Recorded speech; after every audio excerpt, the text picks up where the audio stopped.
اعوذ باللہ من الشیطان الرجیم بسم اللہ الرحمن الرحیم معزز سامعین السلام علیکم ورحمۃ اللہ۔ امید کرتا ہوں آپ کی فیملی، آپ کے چاہنے والے تمام خیر و عافیت سے ہوں گے انشاءاللہ۔ اللہ رب العزت آپ کو بما اہل و عیال سلامت رکھے، اپنی حفظ و امان عطا فرمائے، آمین۔ معزز سامعین، اس وقت آپ YouTube channel Islamic info with Abu Muhammad پر موجود ہیں۔ آج آپ کی عظیم سماعتوں کے نظر قربانی کی تاریخ اور اس کی ابتدا اور انشاءاللہ اس کے مسائل، اس کی شرائط، اس کا فلسفہ بیان کرنا ہے۔ یہ ہماری ویڈیو جو ہے 2 حصوں میں تقسیم ہوگی۔ یہ جو آپ سماعت فرما رہے ہیں یہ اس کا پہلا حصہ ہے۔ دعا ہے خالق کائنات ہمیں دین مبین کو سمجھنے، اس پر عمل کرنے کی توفیق عطا فرمائے۔ معزز سامعین، سب سے پہلے آپ کی سماعتوں کی نظر سورۃ الحج کی آیت نمبر 37 پیش کرتا ہوں۔ رب العزت ارشاد فرما رہا ہے، لن ینال اللہ لحومها ولا دماؤها ولكن يناله التقوى منكم كذلك سخرها لكم لتكبروا الله على ما هداكم وبشر المحسنین، صدق اللہ العلی العظیم۔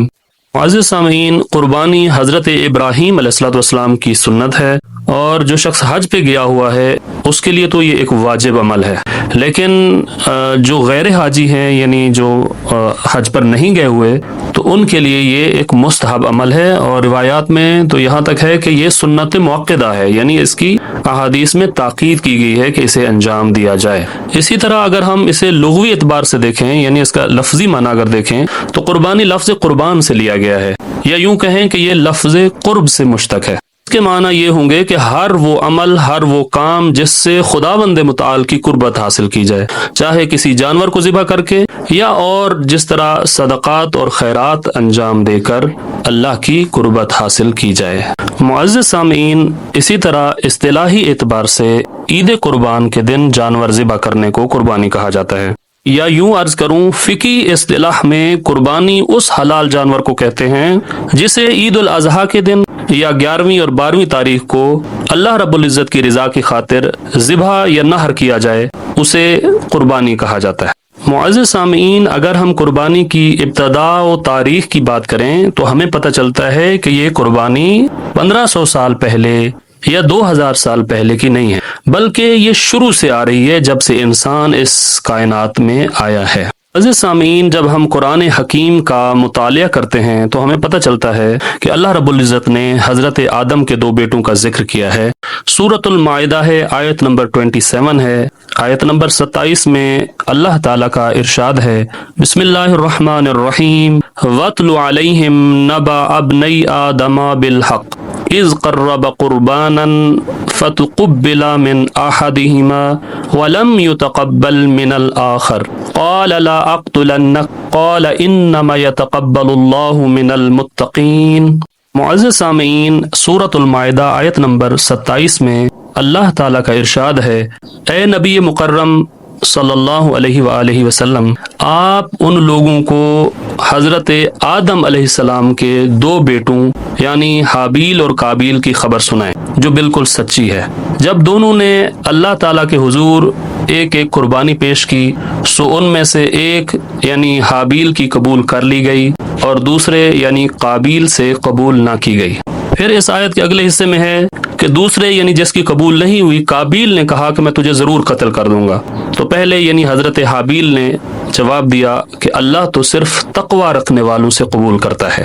معزز سامعین، اگر آپ نے غور فرمایا ہو تو اس سے یہ بھی ثابت ہو گیا کہ کسی بھی عمل کی قبولیت کی جو بنیاد ہے، جو بیس ہے، وہ تقوی ہے، یعنی کوئی بھی عمل جو تقوی کی بنیاد پر کیا جائے وہی قبول ہوتا ہے۔ جیسا کہ شروع میں نے آپ کے سامنے سورۃ الحج کی آیت نمبر 37 کہ لن ینال اللہ لحومها، اس میں بھی یہی ہے۔ اللہ تعالیٰ کا ارشاد ہے کہ نہ اس کا گوشت اللہ کو پہنچتا ہے، یعنی جو ہم قربانی کرتے ہیں نہ اس کا گوشت اللہ کو پہنچتا ہے نہ اس کا خون، وَلَٰكِن يَنَالُهُ التَّقْوَىٰ مِنْكُمْ، بلکہ اس تک تمہارا تقوی پہنچتا ہے، یعنی عمل کی جو بنیاد ہے وہ تقوی ہے، عمل کا دار و مدار تقوی پر ہے۔ اگر خوشنودی خدا کے لیے انجام دیا جائے تو یقیناً وہ قبولیت کی منزل کو پہنچتا ہے۔ معزز سامعین، سورۃ المائدہ میں ان کے قصے کو بیان کرنے کا حکم ہوا ہے، اگرچہ ان دونوں کا نام بیان نہیں ہوا، لیکن اگر تاریخی واقعات کو دیکھا جائے تو اس سے اس معنی کی بہت زیادہ تاکید ہوئی ہے کہ جس کی قربانی قبول ہوئی ہے وہ حابیل تھے اور جن کی قربانی رد ہوئی ہے وہ قابیل تھے۔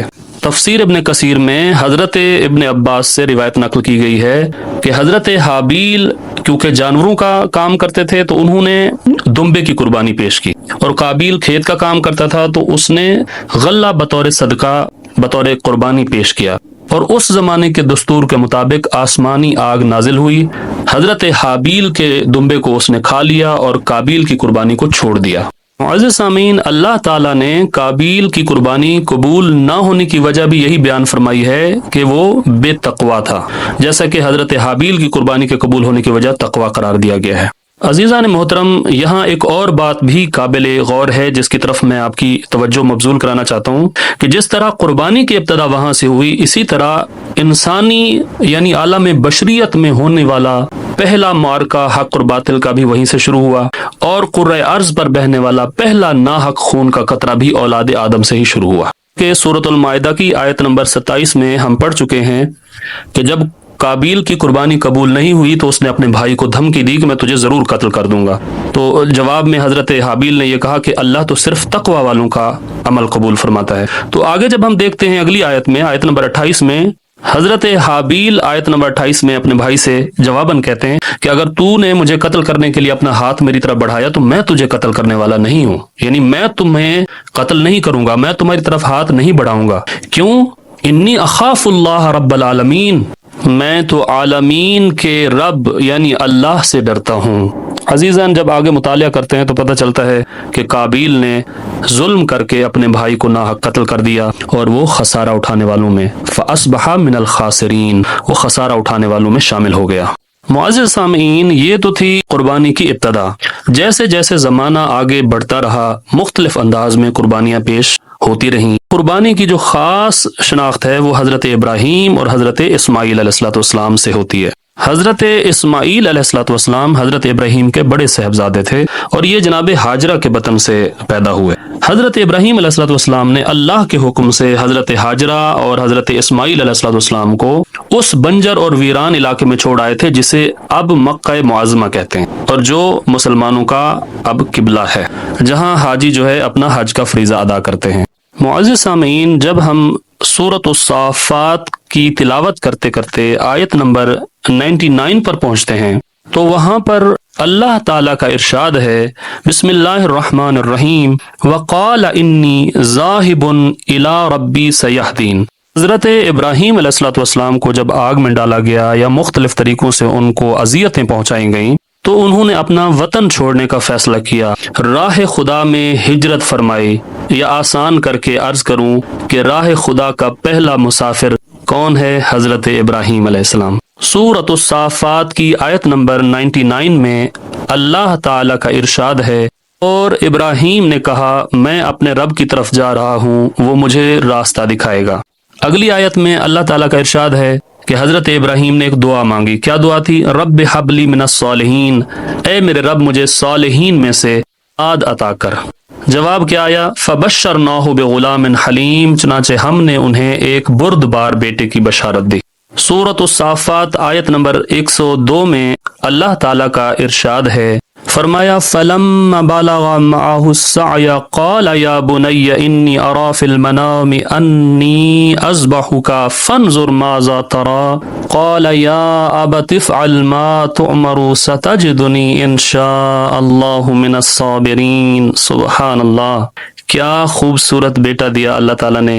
اللہ تعالیٰ کا ارشاد ہے آیت نمبر 102 میں، پھر جب وہ ان کے ساتھ یعنی حضرت ابراہیم علیہ السلام کو جب فرزند عطا ہوا اور وہ فرزند اتنا جمع ہو گیا کہ جب وہ ان کے ساتھ کام کاج کرنے کی عمر کو پہنچا تو حضرت ابراہیم نے اپنے بیٹے سے کہا، یا بنی انی ارا فی المنام، اے بیٹا میں نے خواب میں دیکھا ہے، انی اذبحک، کہ میں تجھے ذبح کر رہا ہوں، فانظر ماذا تری، اے بیٹا دیکھ لو تمہاری کیا رائے ہے۔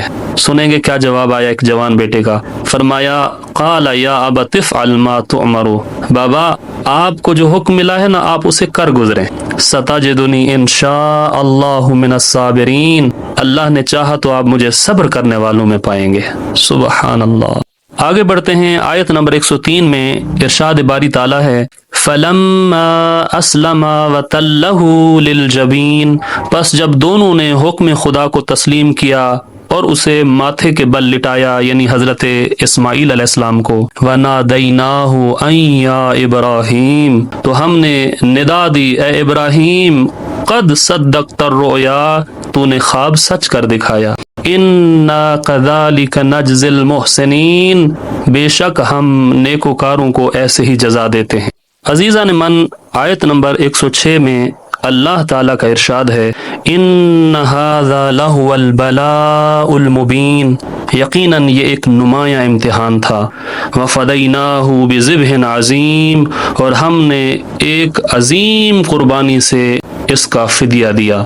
معزز سامعین، مختصر یہ کہ فدیہ جو ہے، یعنی وہ جو دمبا آسمان سے نازل ہوا اور وہ قربان ہو گیا، اس کی بات ہو رہی ہے کہ ہم نے عظیم قربانی سے اس کا فدیہ دیا۔ بظاہر عظیم تو وہ فرزند ہے جن کا فدیہ دیا گیا ہے، یعنی حضرت اسماعیل علیہ السلام، لیکن قرآن کریم ذبیحہ کو عظیم قربانی قرار دے رہا ہے۔ خصال صدوق میں آیا ہے کہ قیامت تک ہونے والی منا کی قربانیاں حضرت اسماعیل کا فدیہ ہیں۔ اسی طرح بہار الانوار میں ہے کہ حج کے علاوہ ہر قربانی حضرت اسماعیل کا فدیہ ہے۔ عزیزان من، اسی روایت کے مطابق سید الشہداء حضرت امام حسین علیہ السلام کی قربانی اس کا عظیم مصداق قرار پائی ہے، یعنی قرآن کریم جس طرف اشارہ فرما رہا ہے کہ ہم نے ایک عظیم قربانی سے اس کا فدیہ دیا ہے، وہ قربانی امام حسین علیہ السلام اور ان کے شہزادوں اور ان کے مہمانوں کی جو قربانی ہے، اس کا عظیم مصداق قرار پائی ہے۔ معزز سامعین، یہ تھی قربانی کی تاریخ اور ابتدا جو آپ نے ملاحظہ فرمائی۔ اللہ رب العزت اسے اپنی عبادت میں شمار فرمائے۔ اس کا دوسرا حصہ بھی جلدی انشاءاللہ اپلوڈ ہو جائے گا۔ اگر آپ چینل پر نئے ہیں تو سبسکرائب کر لیں تاکہ آپ کو وہ ویڈیو جو ہے بر وقت مل سکے، اور اگر آپ مناسب سمجھیں تو اسے دوسروں کے ساتھ بھی شیئر کریں تاکہ ان کے بھی علم میں اضافہ ہو۔ اللہ تعالی ہم سب کو دین و دنیا کی کامیابی عطا فرمائے۔ اپنا خیال رکھیے گا۔ والسلام علیکم ورحمۃ اللہ۔